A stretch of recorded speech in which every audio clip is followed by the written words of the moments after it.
Welcome to Luca is a Billionaire, where the only thing I invest in is your answers. You'll begin by confirming basics so the fix is effective. First, make sure both machines use the same network name and an IP in the same range. This allows name resolution and direct access. Next, open Network and Sharing Center and enable network discovery and file sharing so Windows advertises resources. Once done, set the network profile to private. That unlocks local sharing rules, and temporarily disable password-protected sharing if you need immediate access. Now you will create the actual share and align permissions so access works. Right-click the folder, open Properties, and use Advanced Sharing to enable the share name. That makes the folder visible.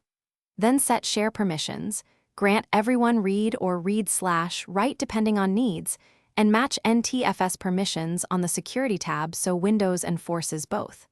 Once configured, map the share from the client using \hostname\folder and provide the correct user credentials. This confirms the permission chain.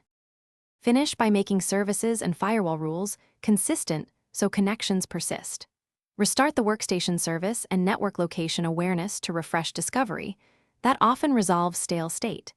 Then verify Windows Firewall allows file and printer sharing on the private profile, since SMB needs TCP 445 open to communicate.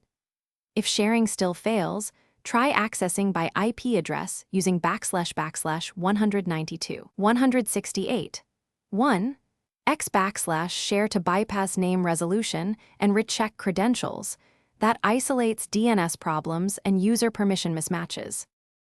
Thanks for watching and please subscribe. It's the best investment you'll ever make.